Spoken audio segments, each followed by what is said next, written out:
Hey friends, I am back in St. Pete here by the beautiful waters of the Tampa Bay. I say that unironically. I know that it's an ongoing project to make it cleaner, but I really do feel a connection to this body of water and the flora and fauna in it.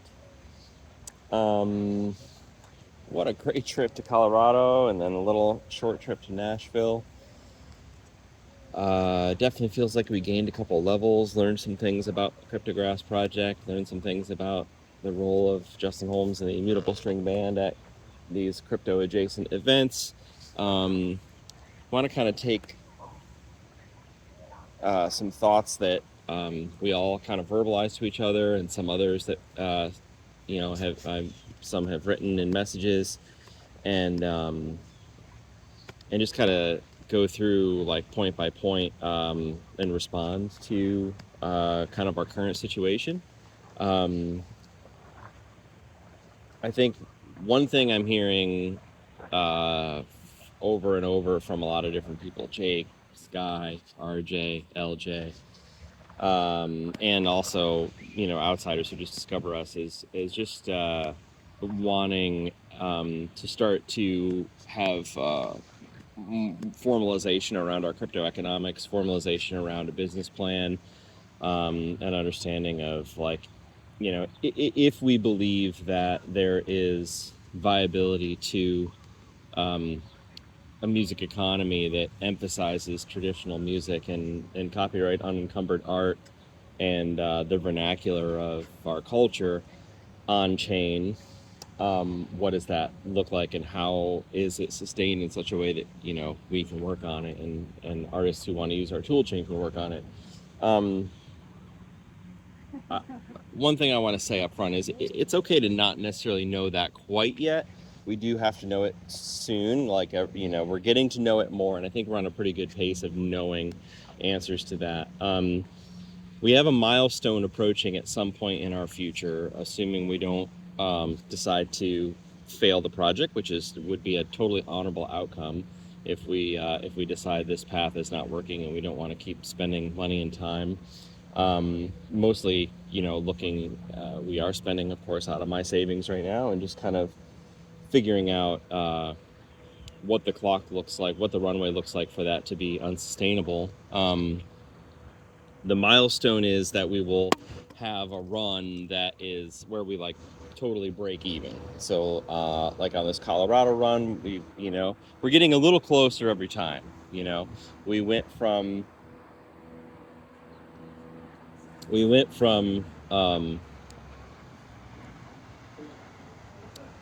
spending all of our own money and having essentially none of our own production equity in terms of our creative control over the show, or that sort of thing.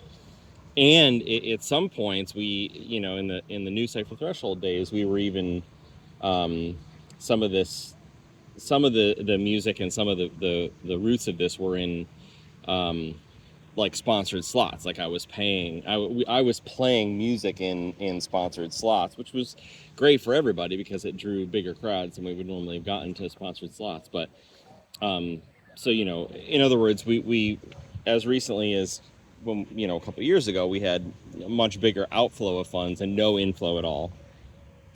Now we've gotten to the point where we have a rich production equity. We're running all of our own sound. We're even running our own lights now. We are booking our own shows, in some cases producing and promoting our own shows. And we are bringing in modest income from every show, and sustainable income from some shows. Not quite breaking even at the tour level yet. So at some point we will hit that first milestone where the band is breaking even, and hopefully we do that without needing to resort to utilizing the orthodox ticketing model. But I'm not above that. As we almost played that show at Globe Hall, and we've had these ideas to do regular ticketed shows, and I'm sure we will. That'll be okay. Then we'll have a second milestone after that where Cryptograss and the band separately each break even, right? So, oh, I've got a dolphin coming right up to say hi right here. Oh my gosh. You know. Huh. Can you see that? Oh, hi, baby. Oh, look at that. I've met that dolphin before. I recognize that scar. I don't know if that...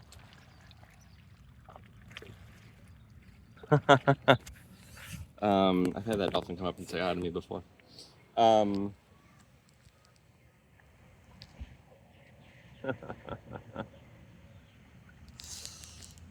Yeah. So at first we'll get to the point where the band is breaking even in the sense of the shows are bringing in enough income that we can pay for the band, but without necessarily being able to pay out enough to the Cryptograss project to sustain that. Then after that, we'll hit a milestone, I think, where we have sustainability, or we'll at least break even numbers for both.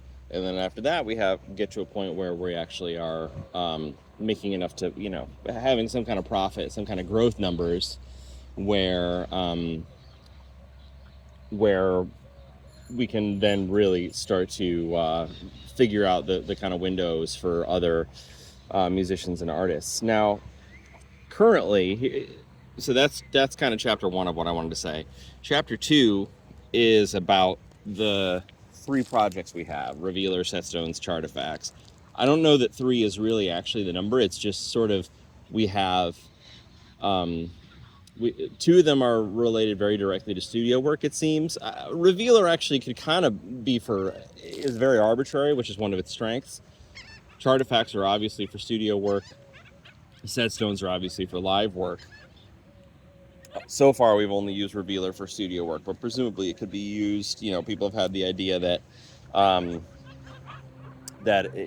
we could record live shows and have a Revealer for those that works in tandem with Setstones. Cool idea. I don't understand how it works fully, but obviously that's in our future. If we continue down this path, that's something we will want to build. Revealer, I know Jake, LJ especially, have very strong feelings that Revealer is a product that signals our strength and that has has some kind of use case validation insofar as that we did one and it worked well. It worked better than we expected. In fact, we made, at the time, I think it was $38,000 in about 10 days, which is great for a bluegrass record. And especially great because the record is free in the sense of the Creative Commons sense. Anybody can download it and remix it, and it worked. I think Revealer worked especially well because because contributors knew the record was going to be free.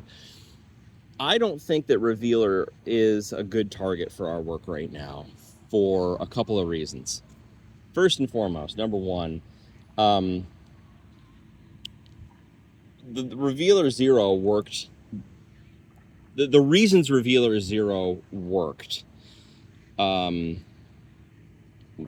there are many.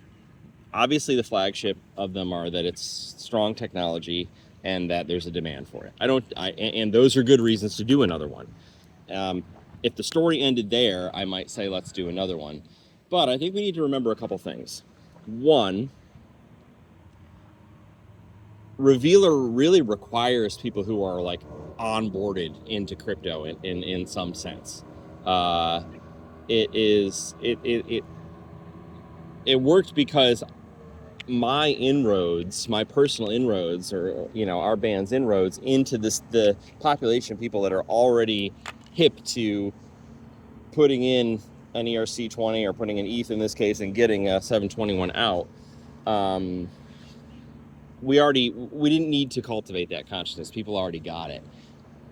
That's thing number one. Thing number two, perhaps the strongest, is that we don't have right now, and this is one of the major things that needs to be developed, engineered for Revealer. We don't have a sense within the system of what happens if the Revealer fails or stalls. What if we get to 50% of the amount and it hangs there for a year? What happens?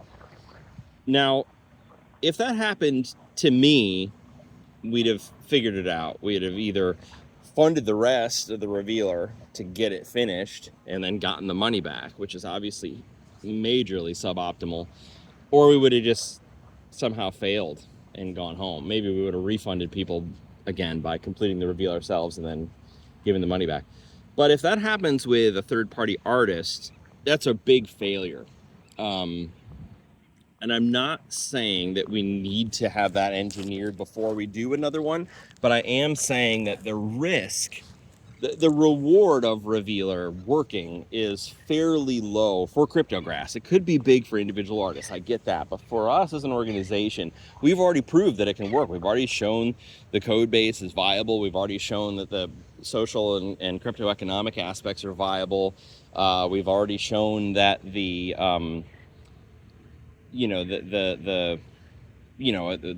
people will engage a front end to do that up to the tune of several tens of thousands of dollars, and I think we can raise more with a revealer. So we've already shown all those things. It didn't make a big splash. I don't think a second one is likely to make, I think, an even smaller splash. So that's the reward for success. The risks of failure are really massive. A stalled reveal is a bad failure. So I would say I'm going to transition now to point number 3, which is another risk of failure. Point number 3 is that we don't have a crypto economic system to thwart collusion yet. The reason, again, that it worked as a one-off for us is that we had a trust dynamic where I said I will donate the money that I put in myself, because of course I want some of the revealer artifacts for myself. I want to give one to Fibonacci and so on. We haven't actually, by the way, made that donation yet because we haven't taken the funds out of the contract. I think we're right now, I mean, it's been over a year that money's been sitting in the contract, and I'm disinclined to take it out until we solve this problem. But I will, if for no other reason than just to make sure that the charities, the EFF and archive.org, who do deserve our support, get the support that I promised them. And it is, it's sitting in a contract. It is theirs. It's just we haven't withdrawn it and handed it to them yet.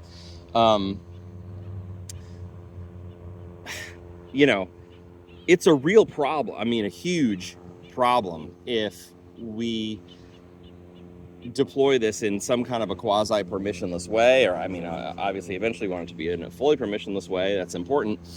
And people buy their own, that people come and snipe artifacts of their own products and push everyone else down. Now, there are sort of weird ways around this. We could just issue artifacts in an order that's like by the level of contribution. That's sort of a fix. They could pre-declare levels that, like a Kickstarter, that will be eligible for certain rewards. I mean, there's things we can do, but really what I think we probably need, or where my head is going, is that some of these funds need to be diverted to some kind of a burn, and that burn is what will sustain the entire ecosystem. Point number 4, it's a good segue to point number 4. Revealer, everything Revealer does is basically available to people through something like Kickstarter. Revealer doesn't do anything that great. There are really 3 things that make Revealer better that I think in time, if we cultivate the rest of the ecosystem, will drive Revealer's true value. A, provably fair previews. I think there's definitely an interest in people. I maybe it's just the kind of data geek in me, but I think having a system where you could have a partial revealer partially successful revealer reveal part of the product, and that product, the project, the content, the what do we call it, the prize will be that the portion that's revealed will be provably random. That will prove that the person has committed content that they say they've committed at an intermediary stage. Kickstarter can't do that. Even if Kickstarter wanted to do that in a centralized way, obviously they would be able to cheat that system. So that's probably the number one most interesting thing that Revealer can do that a centralized system can't. B, it can permissionlessly, trustlessly provide ERC 721 or other on-chain verification of participation. And if that is already tied into, of course, we don't have the system built yet, but if it's already tied into benefits for the holders, then that again removes another trust element from Kickstarter, the other crowdfunding, centralized crowdfunding approach. So those are both, pretty cool. And C, what is C? Oh yeah, C, another one I know, LJ, you like this one, is that it has a censorship resistant quality insofar as that we have the ability to deploy it such that anybody can use it, and we would not be able to stop them regardless of their content. Maybe there's kind of an anti-deplatforming, double negative there, but an anti-deplatforming aspect. So those are all definitely compelling. I'm not saying those are not compelling. I do think, though, that I know this goes against a lot of business advice that you get in the world, but I think that for all those reasons, it's a good idea for us to build all those reasons, plus the fact that we've already shown that Revealer can work. It's a good idea for us to build around Revealer, to build the rest of these cryptographic and cryptoeconomic features that are needed for the other two products, and to circle back around to Revealer once we have kind of unifying characteristics for all three.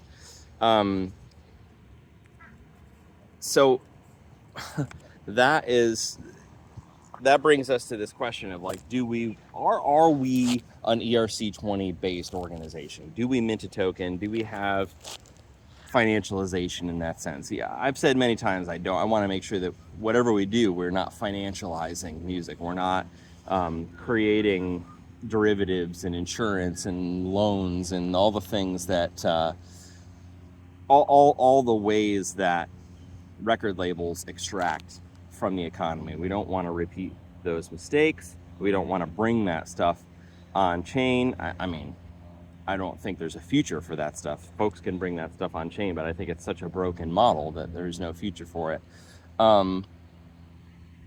Having said all that, I am not a big fan of spraying ERC20s all over the world, but I actually do think there is room for a very simple, featureless ERC20 here, whose only job is to indicate market demand, indicate and allow people to hold market demand or liquidity based on market demand for on-chain merch. Now, I wouldn't say that. Normally, I'd say that sounds like a hokey solution. It sounds like you're just taking money from musicians and so on.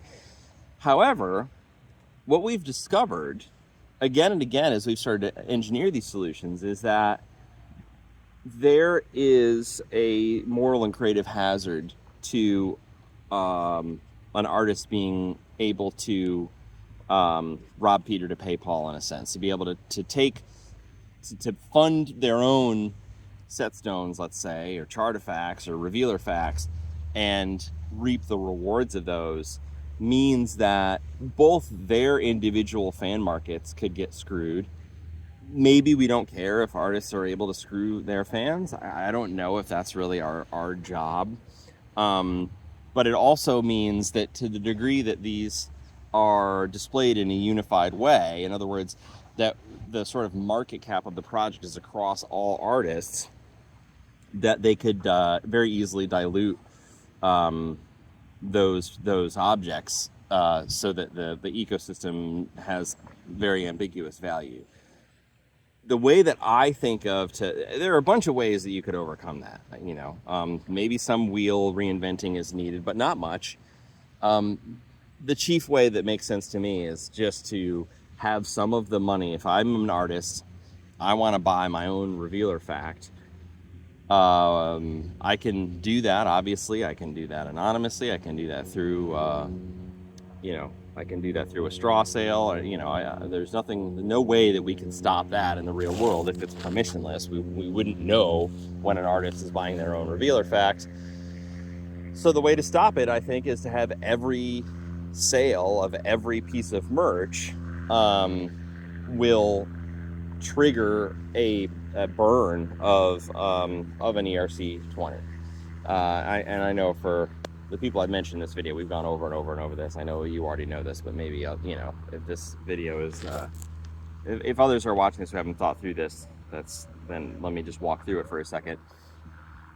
If I go to buy a revealer fact 10 minutes before the reveal is going to happen, I could put $1 million into my own revealer. I could snipe numbers 1 through 100 and drive into obscurity all the contributors who've already contributed. And then, since I'm getting all the money back, I get both the revealer facts and the money. That's obviously not fair. But if, let's say, a third, 30%, 30 to 35% of the funds that I contribute go into a smart contract that purchases, that burns those funds somehow, then the best I could do would be to get a 60% discount or thereabouts. And I think we're okay with that. I think we'd all be fine. Well, okay, you get a 60% discount on your own merch. That's cool. I think that's enough that it makes it impossible to manipulate the system in that way. So you could just burn ETH, right? Maybe that is the solution. You say you have to burn some ETH. The problem with that is it is necessarily a vote for ETH. Like, no matter what you do, you are contributing to like a long position on the burned asset. You're saying you are favoring the burned asset in some sense. Burning ETH will probably never amount to anything that could trigger any kind of price action, but I don't know that that's what we want to. If we have to burn something, I think that we want to somehow be like kind of credibly neutral with regard to the asset that we burn and not vote in favor of one of them. So I think the way to do that then would be to make a token specifically for this purpose. And there's a beautiful cormorant right here. And so let's say we have an ERC20 called Grass, and it's available in a bonding curve, liquidity pool.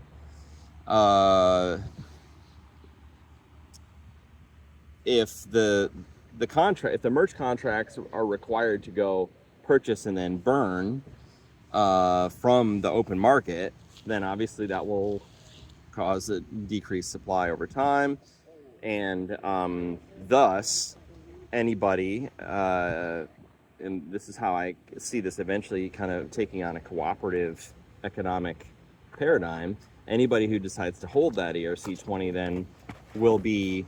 Ooh. What do you do? You okay? Yeah. I just did a slight doink. Step on that rock right there. No. Anybody that decides to hold that ERC20... Yeah. They'll necessarily have exposure to the forces of the demand for that merch. So then over time, obviously, this is a way that if people believe in CryptoGrass, this is a way that CryptoGrass could make funds. Also, over time, if we have ways to spread holding of Grass around to other musicians and opinion leaders and engineers and just people whom we want to have a vested interest in the outcomes, people who are in a position to